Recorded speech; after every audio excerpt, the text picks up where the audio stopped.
we get to leap straight past April Fool's Day. And though it feels like everything's been April Fool's Day for a little over 3 years. And I don't think that's going to slow down anytime soon. But, one way or another, we can at least try to make some sense of things. And today's guest is somebody who's been trying to make sense of things for about 7 years, though he hasn't solved the problem yet. So I don't know if that's his responsibility, but no, it's all getting crazier. But the crazier the world gets as it spins around, the more it is that I think each person as an individual has to imagine themselves as a researcher and say, how would I verify some aspect of reality? And I think the only way to do that is to do it yourself and then create a trust network where you get to know the people whom you trust on a day-to-day basis and have instincts toward how it is that their research fits into the world. Otherwise, everyone is sort of giving up proxy trust to a sort of fictitious God that they don't know how is created. That would be the position of most people on the earth. But the way that we can do better than that is to research on our own. And today's guest is George Webb, who is one of the people most famous on the internet over the past few years for stepping forward and saying, well, I'm going to research things on my own. Welcome, George. I'll let you give your own introduction a step further than that, if you like. I think that's a great introduction. I've spent most of the time, cracking the code is the easy part. It's getting the message through. James O'Keefe wrote the book called The Breakthrough. Your stuff is fantastic on Substack. You have 30,000 some followers. You've done a great job of building this trust network like I have. That's half the battle. I think that's 90% of the battle, actually. Yeah, absolutely. And it's not simple to go and find people and talk to them. And it gets complicated in all kinds of ways, because with every story, you have to, it feels like you have to do some of these pieces all over again. Right. Well, every individual is going to have different expertise. My background's technology. You're a mathematician. You're kind of a polyglot, though, so you don't fall in any one category, I don't think. But most people do have kind of an area of expertise. So there is a coordinating function that is required. What we tried to do was do these little get-togethers of citizen journalists called charrettes. We've run about 32 of them, run them all over the country, some in Europe. Can you say that word again? Called what? It's called the charrette. It's a French word for sort of a conclave. It comes from actually when Napoleon was decimating Paris to redo Paris, and he built the Opera House. And there were so many artists working simultaneously on the Opera House. They had a little cart called a charrette that they would put the plans in with the latest takeoffs, so that the guy who was doing the framing didn't put a emulature right over something that wasn't there, a minute ago. So it is kind of like a crucible of research is the bottom line. So, and you brought up the name James O'Keefe, and I figured we would steer toward that today. And I mean, honestly, we could talk about whatever you wanted to, but that's been one of the interesting topics. A few weeks ago, he came out with this explosive video with the Pfizer guy, with Tristan Walker, and it was the biggest Project Veritas story ever, by a lot from what I've heard, which surprises me only a little bit. I mean, I guess it doesn't surprise me, but the amount that it was the biggest one by surprises me, perhaps. But it was also, I guess, Robert Malone sort of jumped on board the presentation of it, and I got calls over the next 2 or 3 days. Just people, asking, what is going on with this? So James O'Keefe, now he's another person who came in with a different approach to journalism. And I'm going to say this. I'm going to give an opinion on James O'Keefe, just because I don't know how much this sets things up, but I just want to say it out loud. And the first time I heard of him was his Acorn report. I don't know exactly when that was. A decade-ish ago, 12 years ago.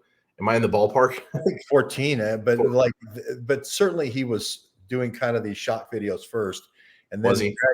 gradually moving toward solid journalism as we go. Yeah. Okay, okay. So I saw the Acorn one, and then I heard the criticism. Oh, it's like gotcha journalism or something like that. And I could sort of understand that criticism. At the same time, I could sort of appreciate what he was doing. And having how hindsight, you get to think about these things for longer, right? And one thing that I've realized over time is, would any of this journalism ever get done without a mode like that? It's almost like technology was evolving, and there was this era in which he jumped in with gotcha shock videos. And you know what? It was actually it was pretty effective. Was I mean, I guess you'd have to go on a case by case question. Ask, did he violate any ethical boundaries or anything like that? I'm not sure if he did. I don't think that he did, but I'd be open for any discussion on that end. From what I can tell, his stories were pretty much true, and every legal challenge he would win. So now he may have come to the end of a road. He may have poked in a bush that caused the hornets to well up on a board that he had with Project Veritas that had enough control over his job that they could at any one moment mob him and destroy Project Veritas, which I assume Project Veritas is destroyed. I assume this was self-immolation because I can't imagine anyone else taking the helm.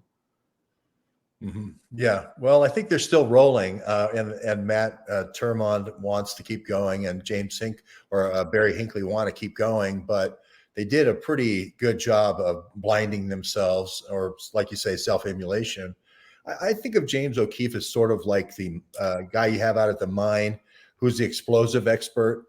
He really doesn't know metallurgy or anything. It's just kind of like he drills the holes and puts the dynamite in there and blows out a whole bunch of stuff. And then the guys with the axe and picks and magnifying glasses and the rock kits, they go in after him. At least that's how I love to follow up James. And he certainly uncovered with this kind of org chart, a kind of a roadmap, a treasure map to finding the story of how mRNA happened, how remdesivir was resurrected, how hydroxychloroquine was knocked down, how ivermectin was knocked down. It's really been an incredible journey, or dig, if you will. Yeah, and by the way, hydroxychloroquine, that was the story that actually sort of brought me into all this. I was paying attention to the studies from essentially day one, February 2020, and onward. But focusing back on James O'Keefe for a moment, I guess he is now saying that his next direction is citizen journalism, from what I understand. Yeah, So, look at those books. I spent 7 years trying to develop that out, and James is. It's sort of like him running to the front of the parade. Great, because he's such a mega power, mega star. I'm happy that he's bringing so many people to the game. And he started out with the hidden cameras, but now he's shifting to where we are, which is anybody with just a cell phone, iPhone. So it's the more the merrier. The more people doing this, the better. It's the only chance I think we have at getting to the truth, really.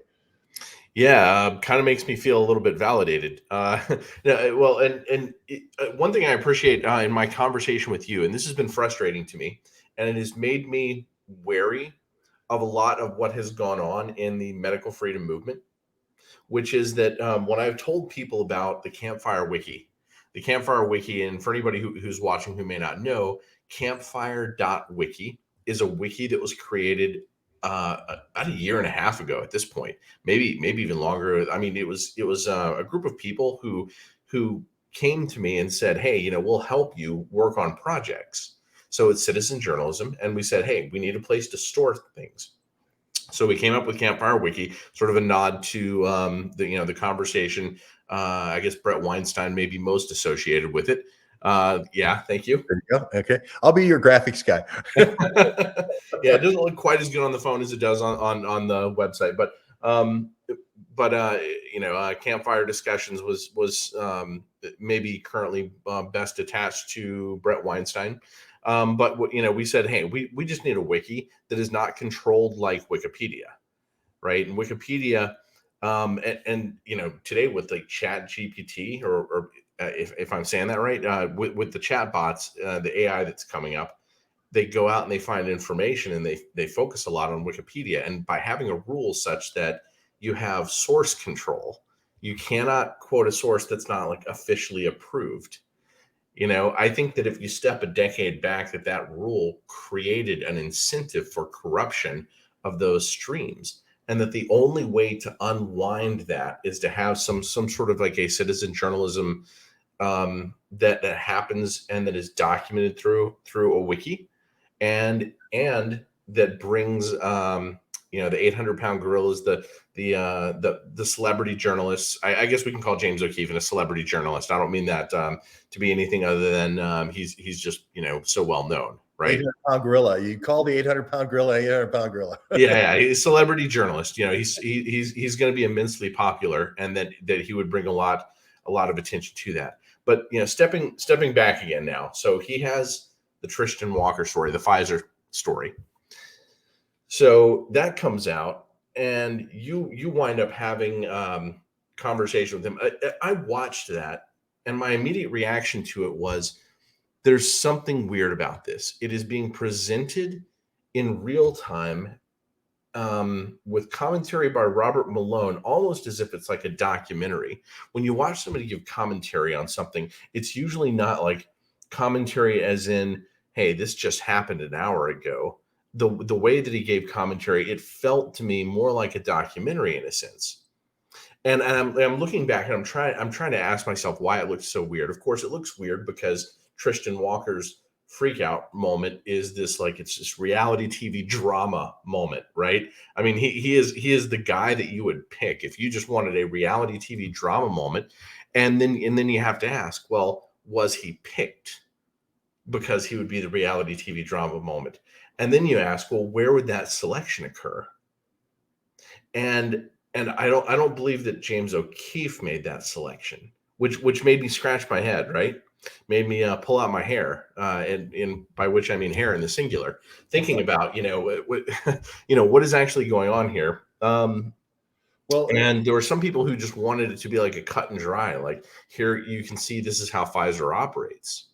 But then digging in just a little bit, Tristan Walker was this sort of like plug-in man, it seems, who did not have anything like a lengthy career with any one institution, but was all over the place with Boston Consulting Group.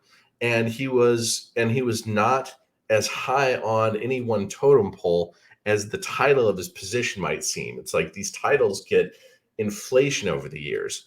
And then you and James start talking, and this is one of the places I want to give shout outs to a number of people. Mark Kulak, came into this story looking a little bit deeper. But I'm just gonna, I set this up. I'm just gonna let you talk about this for a few minutes here. Sure. Well, first of all, I work a lot with Mark, and we have gone to charrettes together. The first one in Annapolis.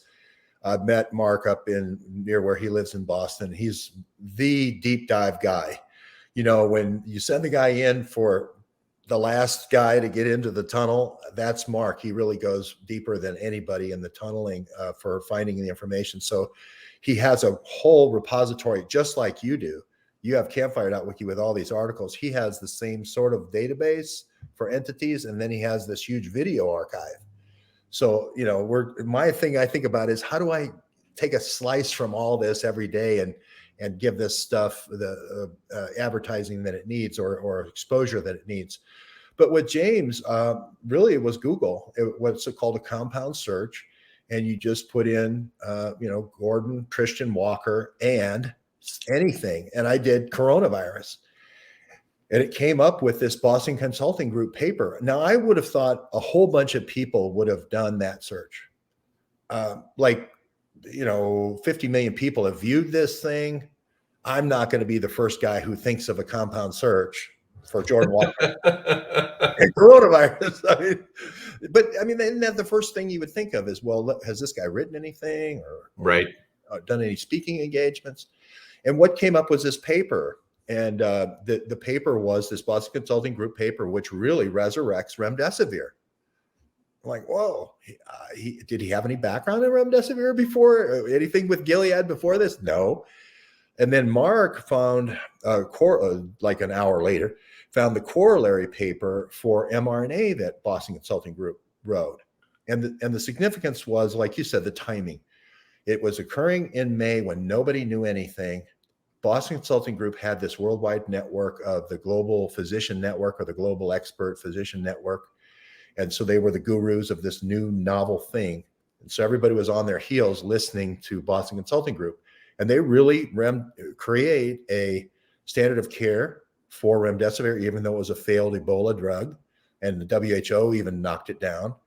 And then they create the space race, sort of, for the mRNA. And then they slowfoot all these other repurposing studies, which is Robert Malone. And Mark's done a lot of things on Robert Malone and how this domain thing was slow-footed, and they drug their feet on it, still going 3 years later. So it almost made sure that we would end up with remdesivir and mRNA.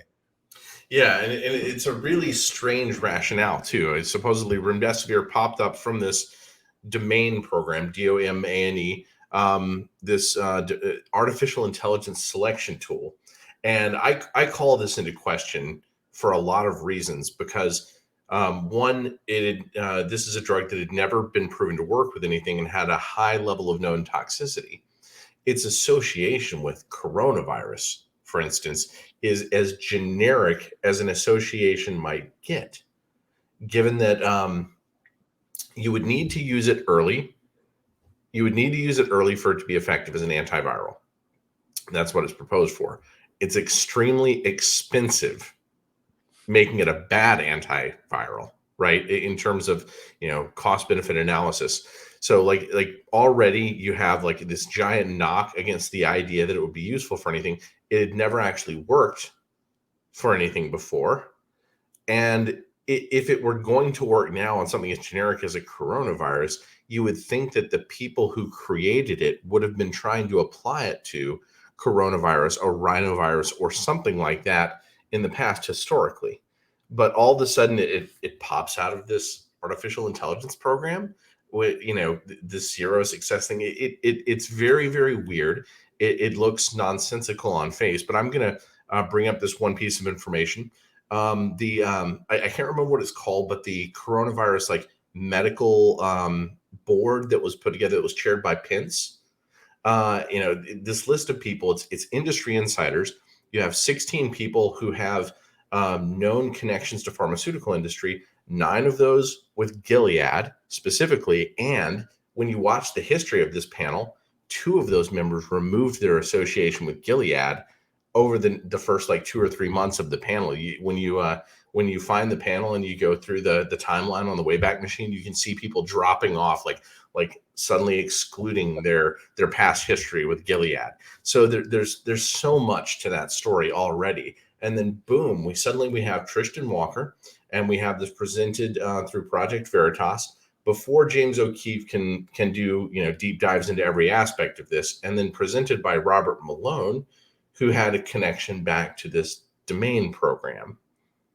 Yeah. So I'm just gonna leave that for you to pick up.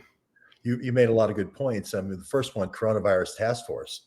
Coronavirus Task Force looks like sort of the Nazis burning the papers, in 1945, May 1945, as the Allies are closing in on Berlin. I mean, they're getting rid of all associations with this. The person that becomes like the Corona whisperer is a guy from the 9/11 days. His name's Stephen Hatfill. He's with a company called Leidos SAIC.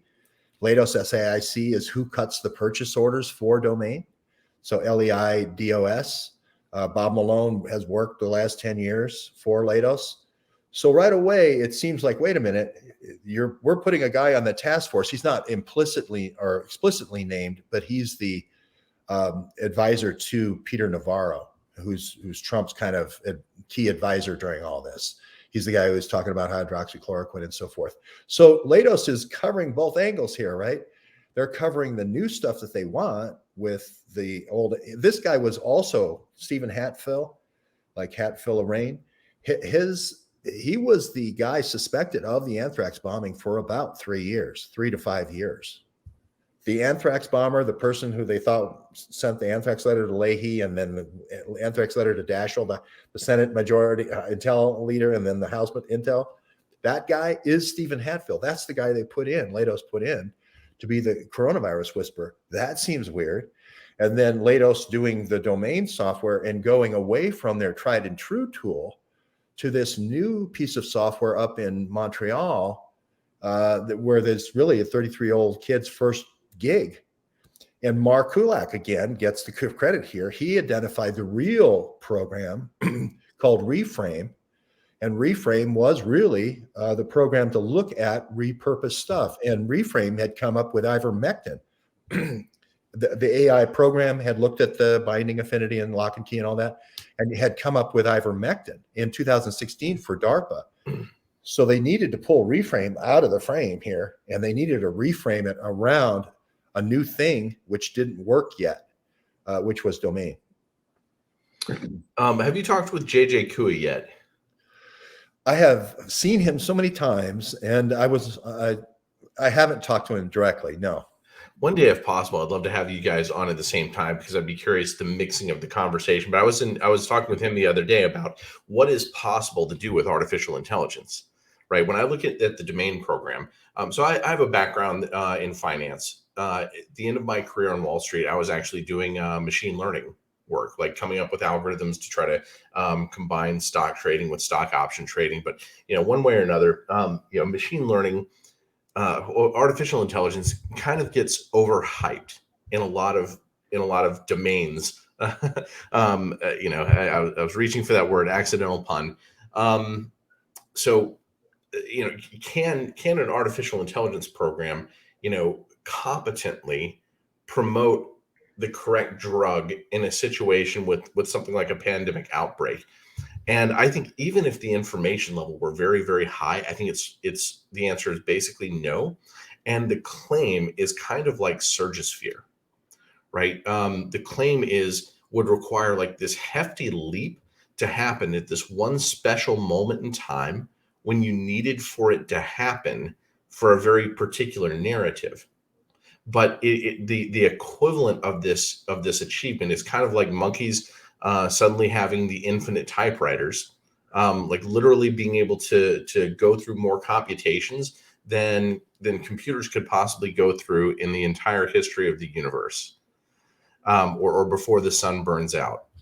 It's nonsensical on face, and this is part of what people need to understand about the level of psyops that we seem to be going through in modern technology and all of that. Having said, I was making a comparison to surgisphere, and I want you to hear this one because I think it'll help you frame some things. Surgisphere. Do you know that story? Do you know about the surgisphere paper on hydroxychloroquine? No, tell me. Okay.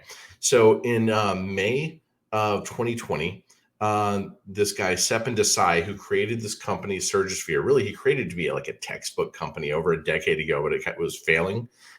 Suddenly he starts publishing papers. And the second paper he ever publishes is data from all over the world, from 6 continents and hospitals everywhere. And it says that hydroxychloroquine doesn't work.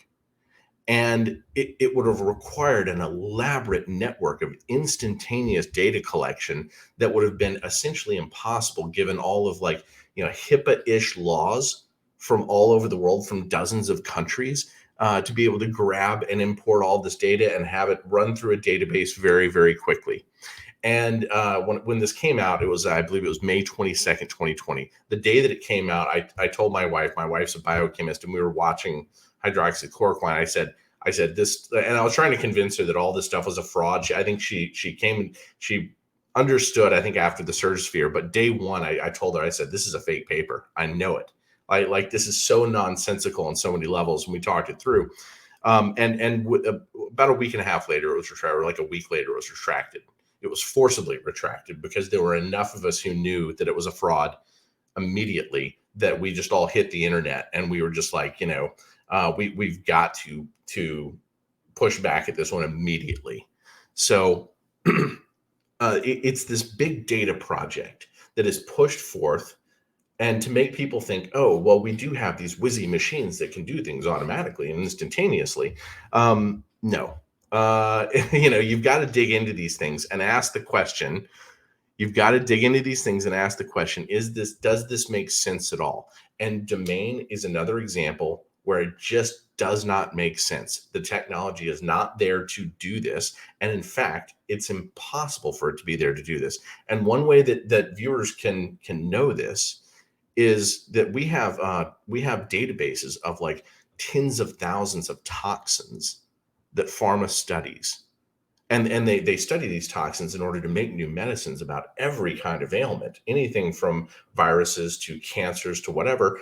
And if we had this level of power with artificial intelligence, you would probably see it being applied to those databases of toxins to figure out what plucks the harpsichord of human health well enough to solve all these other problems. But now suddenly, boom, you have this novel coronavirus and pandemic, and they have this artificial intelligence machine. Yep. There's the retraction from Lancet. Yeah. Yeah. And the authors admitted, nobody has even said that they've ever seen the database. Like, that's how weird this all is. But this, I think that that the domain is, it's aggressive, nonsensical. I call this governance by aggressive, nonsensical guruism.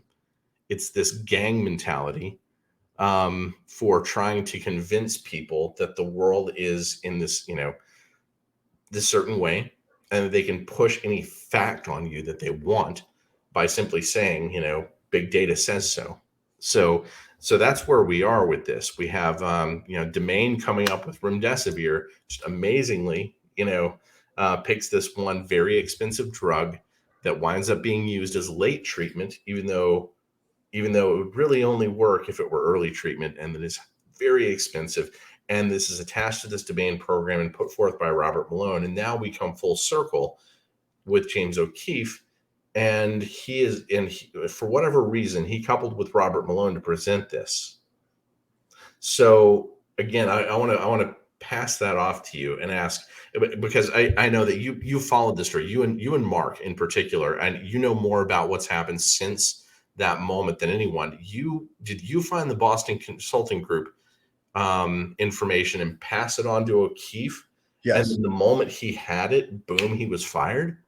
The moment he had it, he tweeted it out. He wasn't fired, or the coup or the forced furlough wasn't till the next day, where he was on the plane and they started the board meeting as soon as he got in the air, and all that story with Matt Tierman, the 7-hour board meeting, and the pregnant woman with the sandwich. But I should have known about this Surgisphere, so that's why I keep putting up all the things for your reference. But Mark found the second paper. So between these two papers, we at least had some firmament to stand on with our arguments about Jordan Walker and understand who he was. He had a lot more stuff with Boston Consulting Group, and that led to the key guy Schweitzer, who runs Boston Consulting Group, being a pawn of Klaus Schwab and World Economic Forum, and he had just spoken at Davos. And then if you go up to address your AI thing, his boss, again, O'Keefe puts out this org chart, and the boss of Jordan Walker is somebody called Shuang Sarah Wu. And Shuang Sarah Wu, with SHUANG, Sarah like the normal SARAH, Wu. She is an AI person. She's a biostatistician who only a couple of months before worked for Biogen, this super spreader conference in Boston. And she was a McKinsey consultant like Jordan Walker was. So it seems like you said, plugins. They're just plugging these people in to take certain roles right at the last minute to kind of create like you would plug in an actor into a stage show. And she had a patent in 2018, Shuang Wu did. Well, she had a 2013 with Raytheon, where Bob Malone's dad worked in AI. And her husband does AI as well for Alexa Speech for Amazon in Cambridge. So they were in New York, but then they moved to Cambridge for the last 3 or 4 years. So wait, who worked for Alexa? Okay. Her husband, and the person she wrote the patent with also worked for Alexa Speech. So if you're in the AI world, and I'm not an AI programmer, but we used to try to do it for computer interfaces, mainly to bridge the human computer interface, HCI interface, for just user creature features to make programs easier. And she wrote Alexa Speech is what they call weak AI. Because the sound waves are really clear and you know you should be trying to interpret that, and then you filter out noise, and once you get a speech pattern, you can map that pretty much to everything else the person says. And even that's a difficult problem. I mean, Yeah, anybody who drives around with, Google Assist, knows that that has barely moved forward in 5 years. yeah, It's it's actually gotten crazy. better. It's gotten better, especially speech to text, especially if you go through this training period. You know, but in all these different speech to text programs, but that's where they comes from.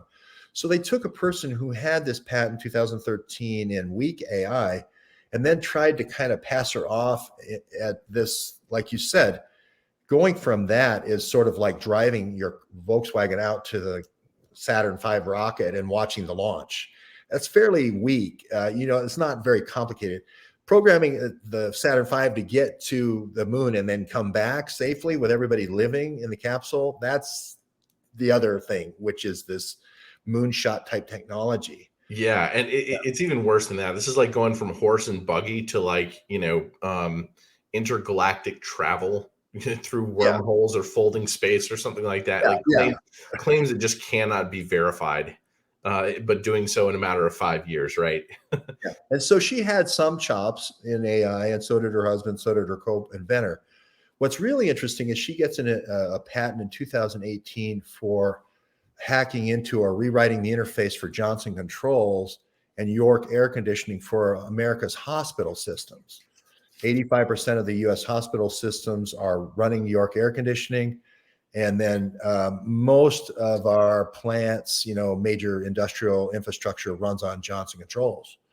So now she's getting a patent in that. It seems more like something that you would train a hacker to do than somebody who's trying to solve coronavirus, right? So she also has two papers that she writes with Pfizer, and again, you just type right. I mean, I looked at the thing James put out, and I just typed and coronavirus. It's compound search, Shuang, Sarah Wu, and coronavirus, and immediately two papers come up that she wrote as a consultant. Lightspeed 1 and Lightspeed 2. Lightspeed 1 was sort of talking about how they were going to do mRNA with for vaccines, and then how they were going to do mRNA for everything else, for all the therapeutics, sort of like in a tandem with what Jordan Walker's papers were. And what was even better about it was her co-author was the next person up on the totem pole, which is a guy named Mikhail Dolston, who has been smart hospitals, replace all doctors with AI, WEF guy. I mean, is a pattern emerging here? Do these people seem like they're being slotted in to push an agenda for mRNA and smart hospitals and so forth? That leaves Borla. So you type in Borla and coronavirus, and you get a lot of different things. But if you type in mRNA, you'll get this paper he wrote basically agreeing with that whole stack of all those papers, saying, yes, this is the future of this big pharmaceutical, $250 billion pharmaceutical. We're going to do everything in vaccine, but we're just getting started. We're going to do cancer. We're going to do the heart drugs. We're going to do the metabolic drugs. We're going to do the rare diseases. It's coming. So it seems like this is almost, ready to go, and they just hit the go button on this. Okay, so I have not, because I'm involved in other projects. I've not had a chance to go deep on Shuang Sarah Wu.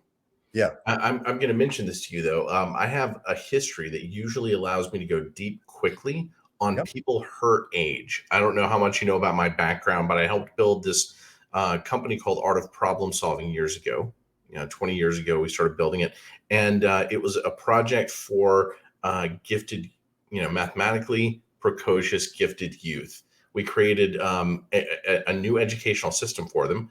Like I wrote a textbook, a number theory textbook for 11 to 16-year-olds, right? And we started, like MIT changed their curriculum to fit, what the students we were bringing them, who were often like at the end of the undergraduate track, by the time they entered MIT.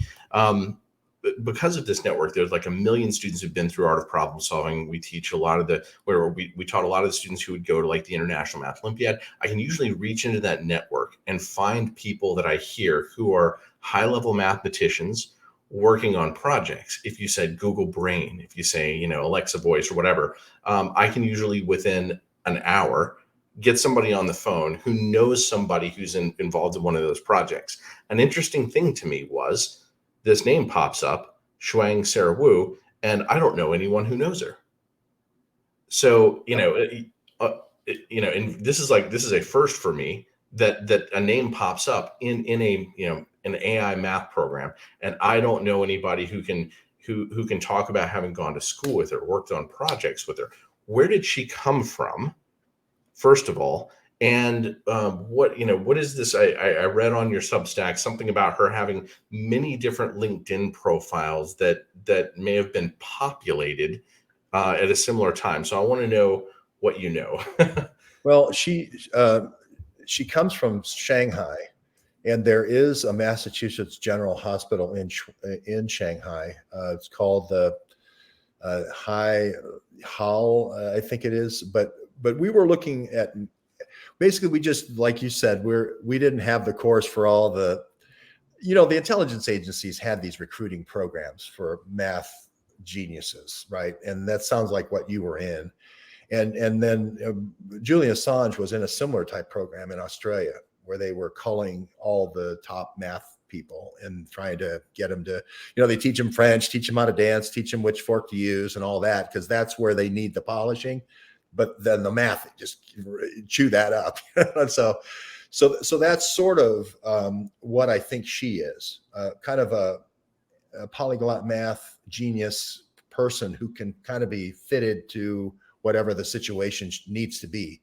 And that certainly was this, kind of get us all across the threshold from the old way we used to discover drugs to the new way. And it's going to be mRNA, because we're going to be the new operating system. We're going to be the new people who decide, and we'll print the drugs.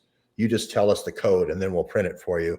But we're going to be that security middle layer in this whole process. So if you want one, that I know two that you're going to know a whole bunch of people. One is the cancer moonshot in Dalston. This third person up on the totem pole in the James O'Keefe, Mikhail Dalston, Mikeal. He's from the University of Ulm in Sweden, the southern tip of Sweden. But he's been a NATO guy, NATO biowarfare guy with Carl Bildt and NATO for 20 years. I mean, that's his background. But he's lived in New York for 10 years. And he was the cancer moonshot guy for Joe Biden. He's the cancer moonshot. And he's also the biomarker, the human biomarker project, which came after the Human Genome Project. He is that guy.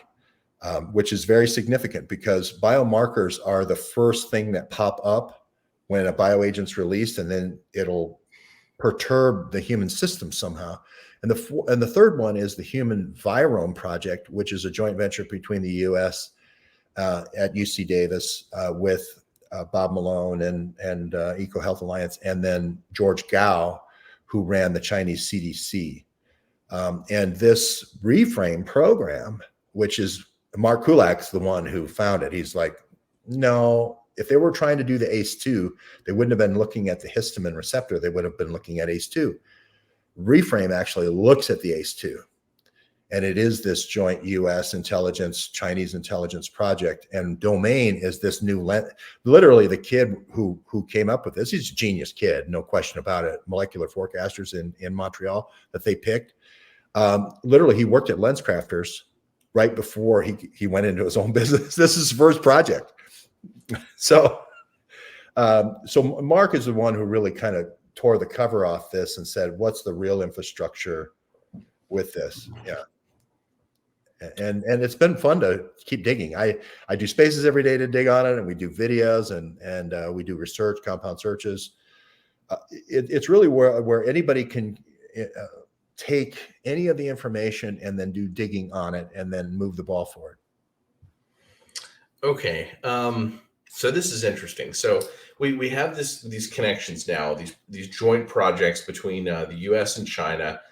They seem to involve intelligence in between, as in, maybe intelligence and intelligence connecting.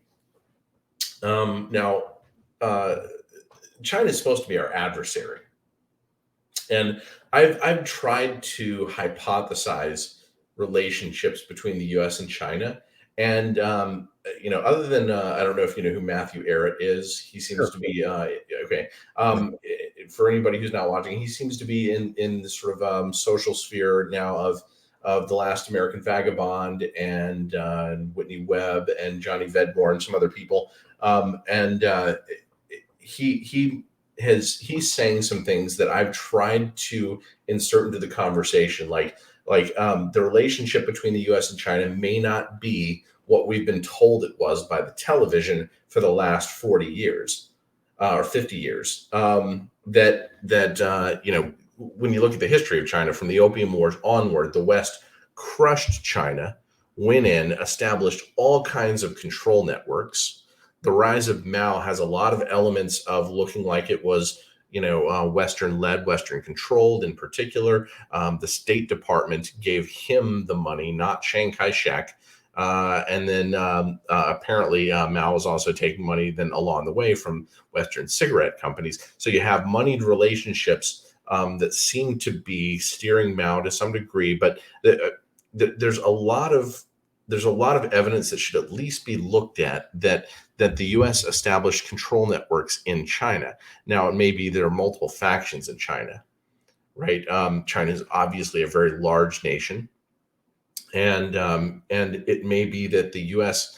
has good control over certain factions in China, and then there may be rival factions. So I've been trying to work out, to what extent is, to what extent is China really operating on behalf of the U.S. or on behalf of the West? And obviously, we know it was France who went in and designed and built the Wuhan Institute of Virology's BSL-4. There was no BSL-4 in all of mainland China, right? Western and even the French intelligence agency said, please don't do this. But what's their agency that's like the NIH? Ives Levy. Anyway, France went in and built the BSL-4 there and was supposed to send over 50 staff, but China, right when it was built, said, nope, we don't need your staff. We're just going to run this alone. So now we've got these relationships between the U.S. and China. So what do we know? What's going on there? Well, first clue is the guy who runs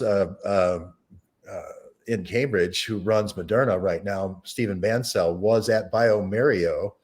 You mentioned Mario, which is this kind of the biolab arm of Sanofi at Venice for developing and dealing with the Sanofi at Venice drugs, Pasteur Institute, et cetera. But bioMérieux, MERIOUX, something like that, EIUX. So he built the lab. He built the leaky lab. He had the most to gain by building a leaky lab because he built the leaky lab mRNA vaccine. He built the lab to respond to the leaky. He built the vaccine to respond to the leaky lab. So that's what's that name again? Oh, bioMérieux. It's MERIEUX. And Stephen Bancel was the key person before he became the CEO of Moderna, and he built the lab. I mean, bioMérieux built that lab. So there's a lot of connections right there. But I love the way you're going with the Boxer Rebellion and the Opium Wars and all that, because if you look back to the British East India Company and the Dutch East India Company even had a trade concession in Wuhan. Right along the Wuhan River there was a German one as well. And then, they were all there, and they were all there in Shanghai. They were all there in Nanjing. They had the down in the south, Shanghai, I think, had of them. And then further around down to Guangzhou, they had a trade concession. So you're right. It's the old trade concessions that's the footprint here of the intelligence agencies here. And it's the same money, the Harding Matheson Bank. Whitney Webb writes a lot about this. Johnny Vedmore did more Klaus family values, but Whitney Webb wrote a lot about the China hands with the CIA, going back and forth, supporting Chiang Kai-shek with the bioweapons and then moving on. But that all was based in Wuhan. So that's pretty interesting. But our investigation moved it forward a little bit more to more Blackwater Health in Hong Kong with a guy named Matt Pottinger.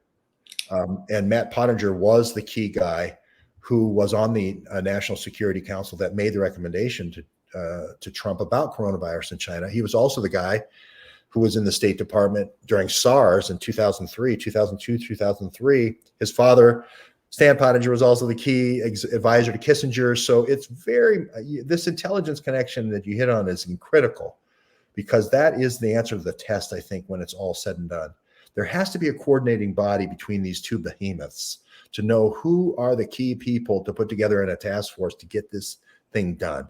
And I think you hit on it. It's got to be somebody in the middle. And of course, Blackwater starts the spy school in Hong Kong right before the breakout. So that's maybe a smoking gun here.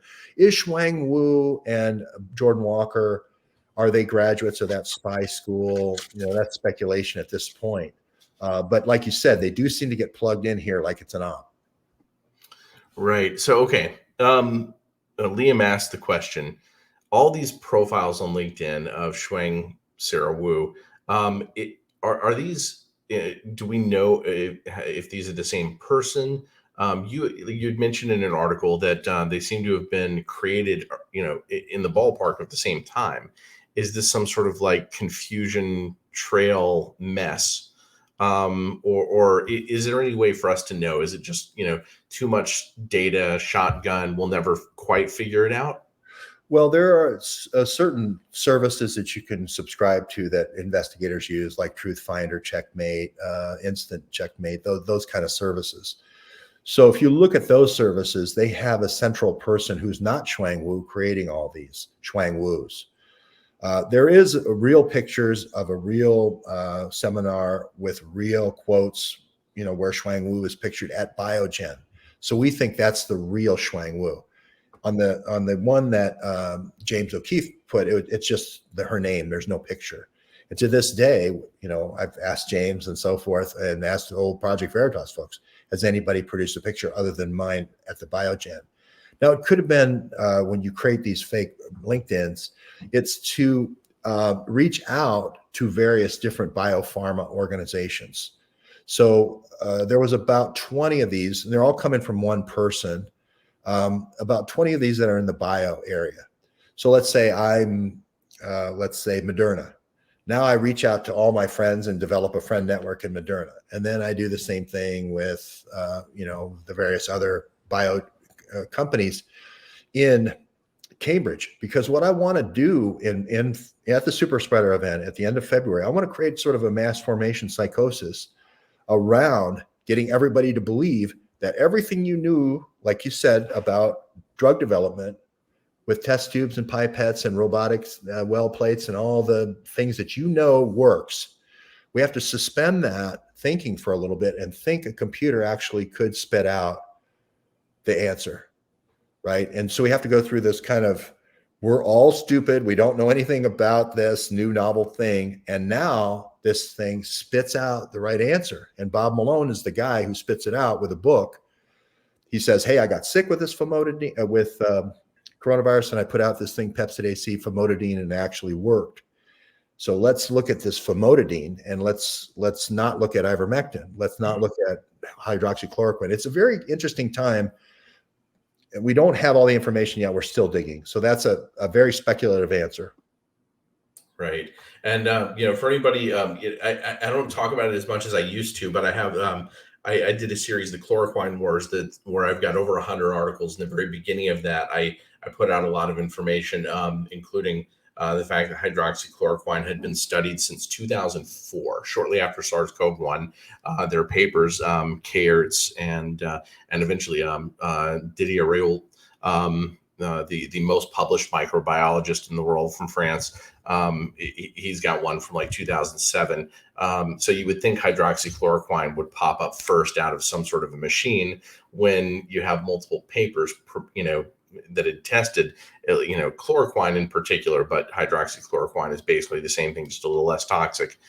You would think that this machine would spit that out near the top of the list, if not the very top, right?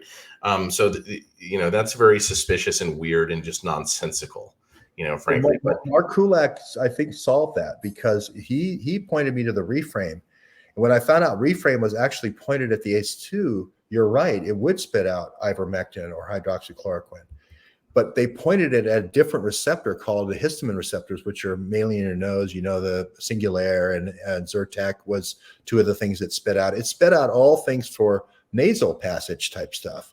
So that may have been the gypsy switch that they did with this new domain and then histamine, rather than like you just said, it should have come out with things that were coronavirus like, and they okay. Yeah. This is a big moment then. I saw Mark talking about this, but didn't have time to focus in on it.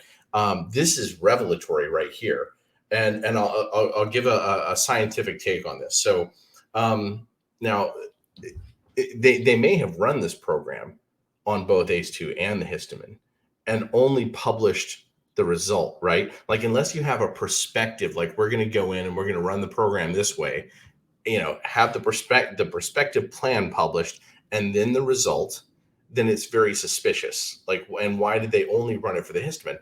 Now, going back also, like I said, I don't believe that such a program is trustworthy. I think that it's nonsensical, in fact. But just the fact that you could get two different sets of outputs by focusing on ACE2 and focusing on the histamine receptor suggests that you have a deep flaw in the actual algorithm. It shouldn't change the answer if the algorithm is going to give you a result that would be, necessarily the best result, right? Like, if you can change such an important parameter and get totally different results, then you should not trust any of them without then, checking all of the other ones. So already, like, that already should debunk the notion that this thing would have been trustworthy by anyone who understands a simple logic tree. I mean, or who understands AI and the logic tree. So yeah, that objection actually came out by a scientist. What you just said there, okay. Yeah, you aimed at the wrong thing. There's this guy named Canigliaro in the domain study, who's kind of the hero. He's in the Northwell study. Bob Malone works for Allchem, and then Allchem is in charge of ferreting out these little studies. So they have this, Canigliaro runs this study. Canigliaro says you got to include hydroxychloroquine for exactly what you just said. Just like, hey, I've had a whole career in this. I know HCQ should be on the list. And it's not. It's all nasal. It's all histamine. And he's like, And this is where there's a big falling out between Malone and the board, the review board. And this is why Malone supposedly says he leaves the study, and this could jeopardize the study. So we don't have all the information, but your instincts here are spot on. And Mark found that too as well. I just give credit where credit's due. I should have Mark on again soon. This is fantastic. I feel like I'm learning very quickly in real time about this. So one thing that frustrated me was there was sort of a rush to judgment a little bit with the Project Veritas story. And it's understandable. It's such a heavy topic. And then, it seems like it is such a large bomb, but I felt like, this may take weeks to sort out. Maybe, and it wasn't my primary focus, but that different people were going to be able to take the same story, put their own information framing around it, right? Put their own framing around it and sell it as something different. And a lot of people might do this accidentally, like take one of these framings and then run with it as this is what the story is, right? And there are a lot of people who do this because they trust James O'Keefe. It sounds like you find James O'Keefe trustworthy. Right? I do. Okay. I do. I haven't found any particularly good reason not to. I know that he has a couple of interpersonal conflicts, but without digging deeply into those, like I know that he's won all his lawsuits over his information, right? It looks like he's done a pretty good job at the journalism aspect over the years. Um, so a lot of people I think wanted to grab onto his character on that level and say, look, he's been very good in the past. But that's a different thing than that.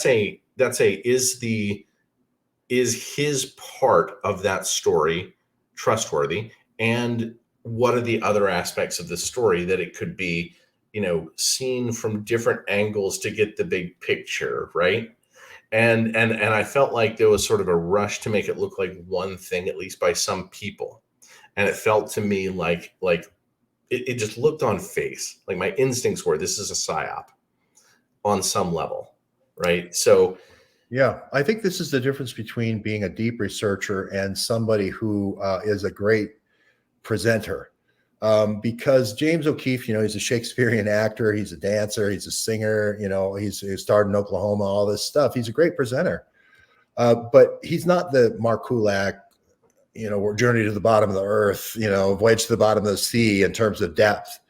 And so, like, it's like a Shakespearean scholar sitting next to a regular person watching a Shakespearean play.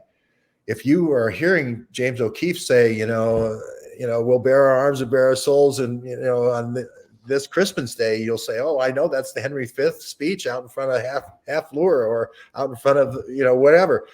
But then somebody sitting next to it says, "It just sounds like Shakespeare to me."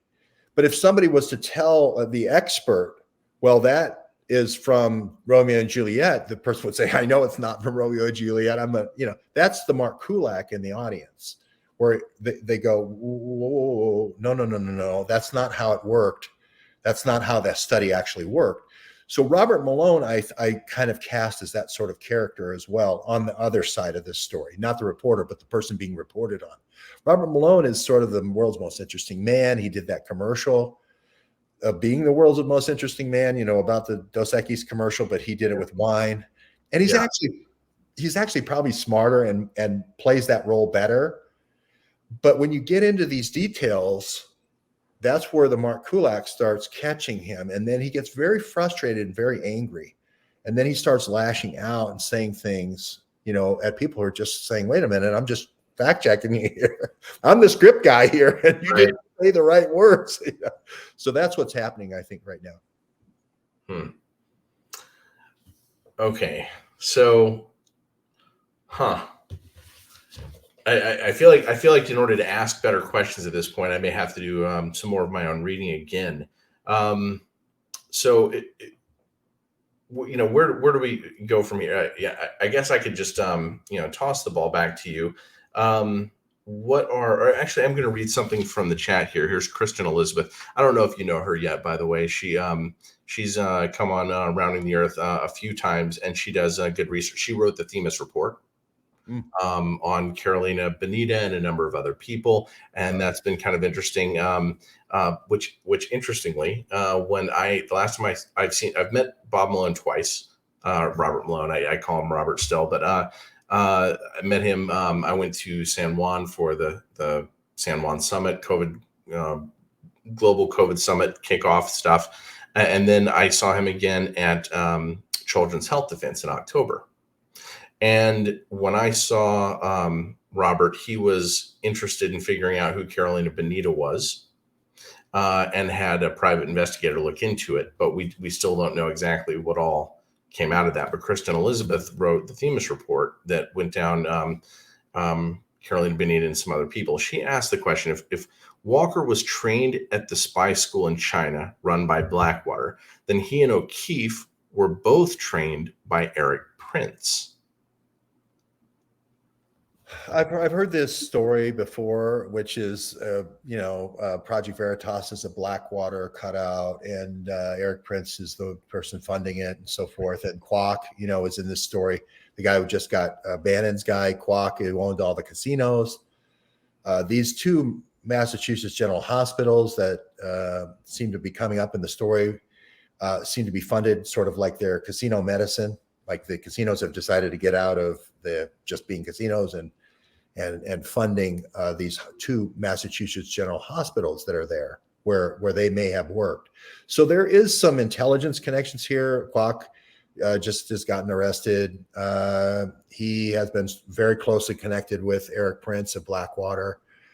He's been accused of using the casino money for black op type operations. So there's a lot of that going on the China side with Shuang Wu. And Jordan Walker also did an intensive 5-month Mandarin course with Boston Consulting Group. So it could, and I went to Boston, I went to the MGH, and I went to Boston Consulting Group, and I went to all these places, and he wasn't at that location. So the only other MGH hospital, Mass Gen hospitals he could have been at would have been the Shanghai Hospital or the Hanin Hospital. And that would kind of make sense if that was his boss. Shuang Wu was his boss. But having said all that, those are all just speculations. We don't have the nail down on any of that. But as far as the intelligence connections at Project Veritas, those really aren't James O'Keefe. Those really go to this Barry Hinckley, the one he fired. Barry Hinckley is the guy that came in who had Hinckley yachts. They sold Hinckley yachts to Bain Capital, Mitt Romney. The CIA is doing compromise operations on these Hinckley yachts and so forth. So there's all this, the intelligence connections that I found. I went to his polo club in Wellington, Florida. I went to his yacht club in Boca Raton. I followed all the millionaires and Russian billionaire yacht parties he went to. He seems to be the guy with the intelligence connections. And I don't think James knew about all those connections. Matt Tierman. Right.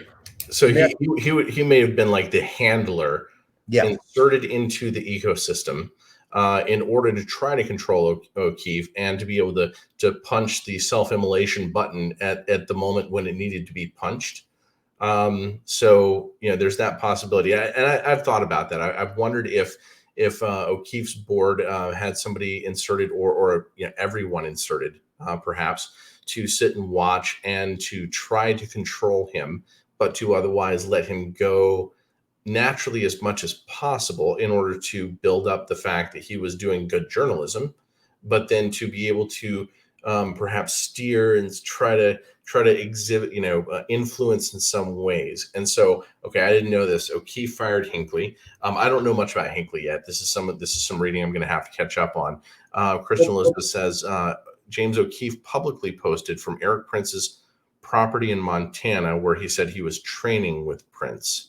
So, and it may be that okay, I'll just throw that out there. There is places where they used to have these kind of Shakespearean schools where it's intelligence training. So you walk out on the stage and you don't know what play it is.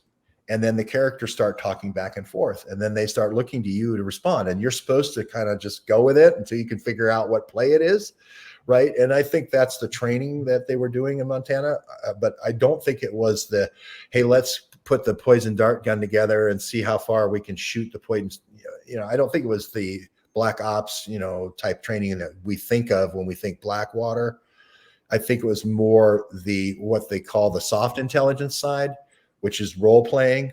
And you're going to be a royal executive, James Bond types things, where you go in and you have to be some new persona for some role. So right. Okay. This is very interesting because there's a program that I grew up in an arm of this program that is the remote viewing program, essentially. And I've tried to help people understand or tried to investigate it myself and to help people understand. I had a brother who was brought very deeply into that. He's deceased now, but he wound up, selling drugs as part of the Rainbow family that followed around like the Grateful Dead and all that, and that had intelligence connections. But what I've gotten from my understanding of remote viewing, a lot of people go, well, if there wasn't this actual psychic activity, why was it allowed to go on for years and spent hundreds of millions of dollars doing this? And I said, whoa, wait, you've got to consider that the intelligence agencies were trying to figure out how to create sort of, guru actors in a sense who could have followings follow them, but maybe be able to control the actor and what it is that they were projecting and programming into their audience. And this has been an argument that I've had and talked about privately, but haven't had the time to develop this yet. So this makes a lot of sense to me that O'Keefe could be involved in training where he doesn't actually know the exact methodology for the training. And if somebody wants something to point to investigate a little bit further, I would say look into Uri Geller's story, because Uri Geller's story, he was a nightclub magician in Israel, who was he was a model. He was known to have good stage presence, and he would literally argue to his audience that I'm actually doing real magic, that it's not just a nightclub performance. And he was brought into the Stanford Research Institute, which was the inception of remote viewing, which was then pulled into the DoD. So we know that this was, sort of psychological work with people who would then be able to play roles as actors, and then brought into the DoD because it was recognized how it could be weaponized and made into part of the general intelligence program. I don't know if I've explained that well. I tried to pick enough to give some sense. Sorry. The remote viewing experiments, exactly what you're saying, was a tremendous thing about brain activity.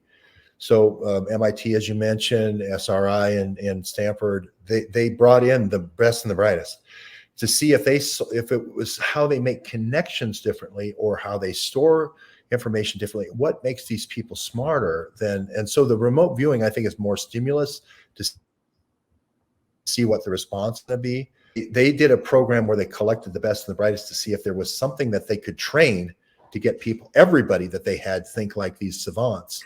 Well, that's the public side. Having been involved on it as a child, where they tried to train us as children in this program, it was all bullshit. Excuse me. I'll since okay. now you were in it. You first-hand experience, so you can say whatever you know. Yeah, I watched the experiments with my brother and literally watched them alter results. Like switch my results with his on certain tests, and I would watch like literally like non-verifiable experiments, like what number am I thinking about? No matter what he would say, it was always like, that's correct.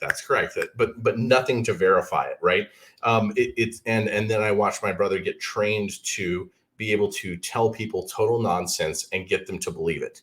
It was clear that this was a program that had a public face that was going to be very complicated, but it was definitely something very different. It was more about influence and creating influencers than it was about anything. And that's going to be a complicated conversation. Maybe you and I can have that conversation. I want to lay it out more clearly for people on another day, but I just haven't had time. But somebody says David Koresh, and that's possible. I do know that Jim Channing, who brought these programs into the DoD, did so after going into California and studying people who were similar to David Koresh, who ran like compounds and their own sort of guru networks. So, but we're kind of getting a field of the primary topic. I wanted to mention that so that people could have some perspective on how it is that the DoD and intelligence has been operating for a number of years and creating programs that might include people like me or people like James O'Keefe or something like that, and that we may not know the nature of what it is that they're doing with these programs. Yeah, I just to throw in Matt Tiermond, who sort of was that handler. He's also the guy doing the coup with the 7-hour meeting and so forth. He has a very different profile. He has 12 years with James. Hinckley only has the last 4 months. And he was much softer handler with James in the sense that he set James up well with a lot of the interviews. He did a lot of talking points. He did a lot of copious notes. He really drew a box around what framed what was going to be told in the story. He moved James off of the Lucky Charms in the Rutgers lunchroom and moved him up into a lot of much more serious journalism. And he's kind of this lower middle class Jewish kid from Brooklyn, the Flatbush, kind of area. And he kind of is the person striving for the approval of the yacht types, the Rhode Island yacht types like the Hinckleys. So that worked well with James. For some reason, that chemistry really worked well, and the whole apple cart was overturned when Hinckley came in and James fired him. And then the whole thing unfolds and unravels. So it's interesting. I wonder if I could get James on rounding the year sometime, and it seems like this is a really good time to have a different conversation with him. But I'm very curious. Does he have a website yet as to like what his next project is going to be? Yeah, OMG, oh my God, is OMG is his thing. I see someone in the chat rounding the earth talking about INSERM, and that's correct. That is the NIH of France, and one of the heads of INSERM, who was from Lyon, I went this summer, followed up on it. He was actually at the ribbon cutting. He was one of the people who cut the ribbon at the Wuhan Institute of Virology. Yeah, that's Ives Levy. Yeah, Ives Levy. And he definitely has, DG connections, French intelligence connections for sure. Yeah. And that whole thing with Macron's very connected with the Rothschild banking arm of the French Rothschild banking arm, French intelligence. So this is exactly correct here, this INSERM. Yeah. Yeah. And just to mention the two French health ministers, I can't remember the name of the first one, but she went to the organization that funded Andrew Hill, who retracted his ivermectin meta-analysis, Unitaid. So when Wuhan Institute of Virology was founded, she was with Ives Levy at the ribbon cutting, if I recall correctly. And she wound up going to Unitaid as the executive director and controlled the purse strings from there. The next French health minister is Ives Levy's wife, Agnes Buzyn, and she was the one who was responsible on October 8th of 2019, starting the paperwork process to remove hydroxychloroquine from being an over-the-counter medicine to put it on the list 2 poisonous substances. So like that alone right there, that just screams, hey, there was preparation for all of this. And she's going to be the person who said it was fish tank cleaner, and somebody else is going to be saying the horse dewormer, to trash the existing repurposed. Yeah, it's really it's a very small group of people as well. That's the beauty of this. And James is, I think, about ready to change and kind of caterpillar to the moth from just being a song and dance kind of guy. And I don't mean that in a bad way. I mean, he's a spectacular superstar journalist, but I think he's about ready to move into this citizen journalism thing like you have with the Campfire and Mark has, and I try to keep up with you guys. That is the future for James O'Keefe. I think that's the promise here, where we can win if we really get in there and exploit what we've already, like your Campfire has already got all the answers. We just need somebody to go in there and take a scoop of the ice cream every once in a while and create little vignettes, 2 to 3 minute vignettes of the ice cream that's already in the can there. Yeah, obligatory reminder. The moment I talk to George Webb and I mention Campfire Wiki, he says, "Oh, that's great. We need more of those things to draw people toward." The moment I mention to Mark Kulak, he says, "Oh, that's great. I run my own wikis too, and I can save them that way." And blah blah blah. Interestingly, for a year and a half, I had trouble getting almost anyone in the medical freedom movement to acknowledge it, get interested in it, participate it, or promote it. And I try to say that out loud every now and then, just to get people to understand that there's almost no way in the world that the medical freedom movement, that a lot of the leadership isn't compromised. Right now, there are certain people, like there are people who've been there for years, who probably just have so much coming their way, they don't have time to pay attention to it. But there are also these new leaders in the movement, right? New leaders might include Robert Malone, Steve Kirsch, Brent Weinstein. I know that like none of the three of them seems to have promoted the Campfire Wiki, including Brent Weinstein, who it was named sort of in honor of his discussions of knowledge around the campfire.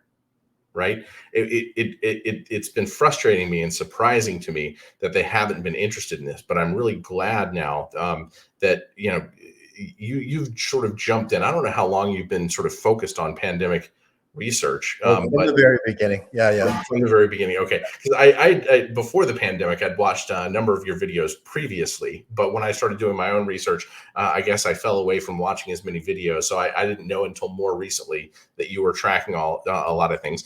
But One of the things since we talked about that, mining Campfire archive, the database, Peter Duke, Hollywood creative director, guy I work with on the West Coast, he came up with this thing called Readwise. It's a collating tool, Readwise. It's like Instapaper, if you remember that. But what it does is it goes through all of your Kindle books, and I buy a ton of books on Kindle, and it takes all your bookmarks and it collates those. And then you could also go to Campfire Wiki and then pick individual URLs, and then it has a highlighting tool and so forth. And the important thing it does is it does kind of a interval recall, so that once you store it and say, I want to read that later, it kind of reminds you of, here's the things you highlighted in that article. Just kind of brings it top of mind so that you can then go in and read it. Because I think if anybody watching this broadcast would just go into the Campfire Wiki with your existing bookmarks and just tag 10 hydroxychloroquine articles or 10 anything, 10 remdesivir, and write a 3-paragraph treatment, or do a 3-minute video of, here's what I learned when I wrote these 10 articles. It links those things with metadata, and now we can find them. Discovery is much easier, and they'll come up in the social media easier as well. Just my ad here. Mark, I say the same thing for Mark's archive, because it's people going through, like I call it, the scoop of ice cream into the ice cream vat. Don't be like Joe Biden. Don't have refrigerators full of ice cream. You got to get in there with a scooper. And that's what I encourage people to do.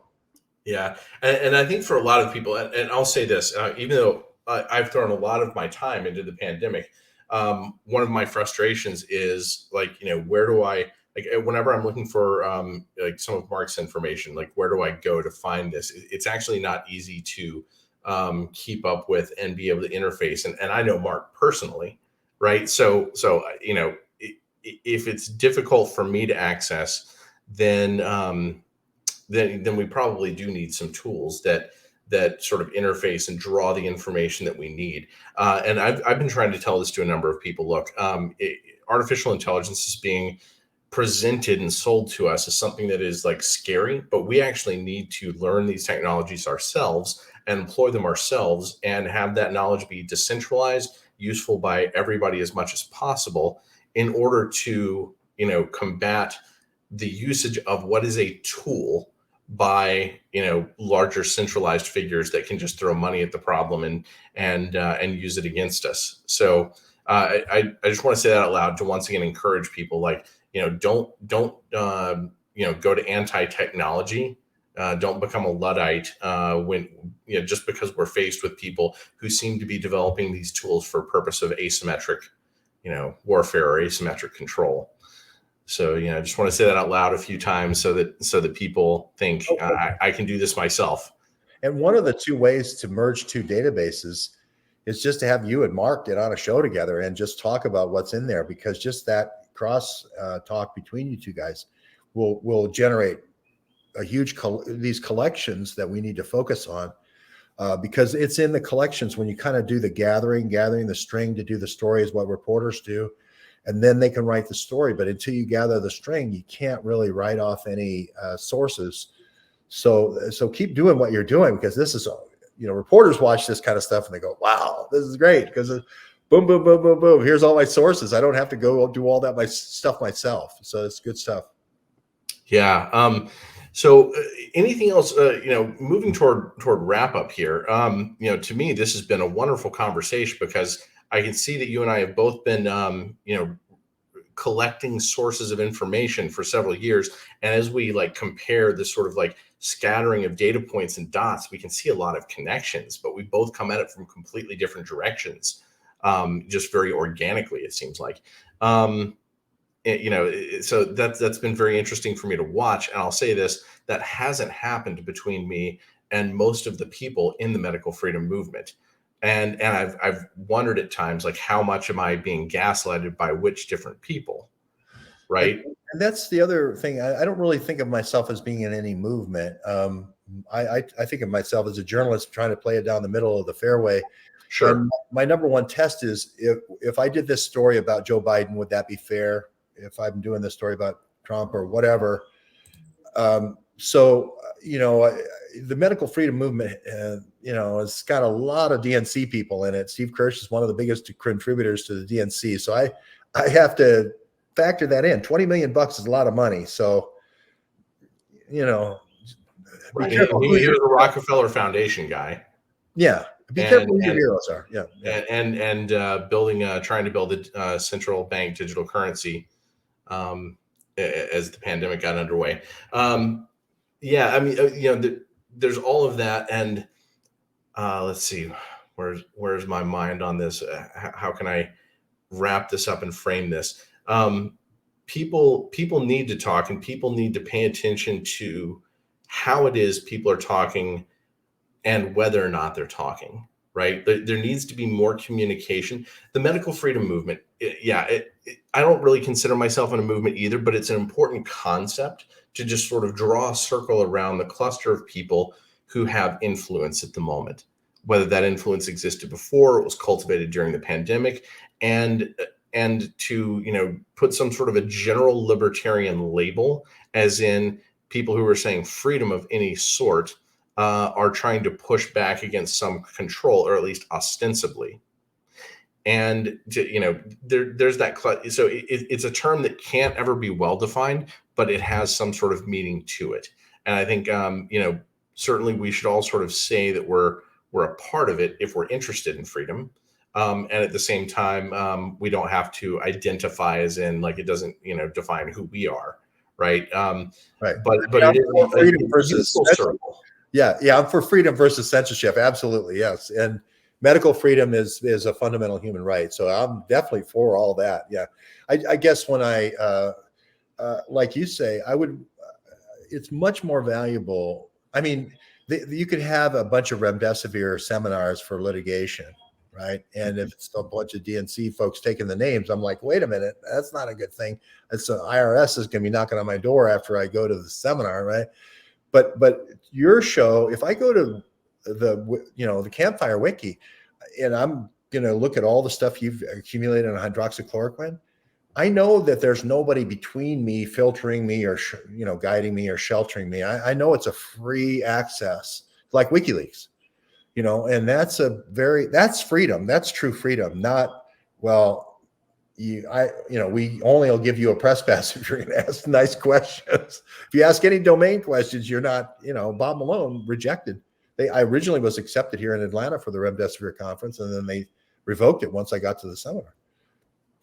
Okay, so you know what?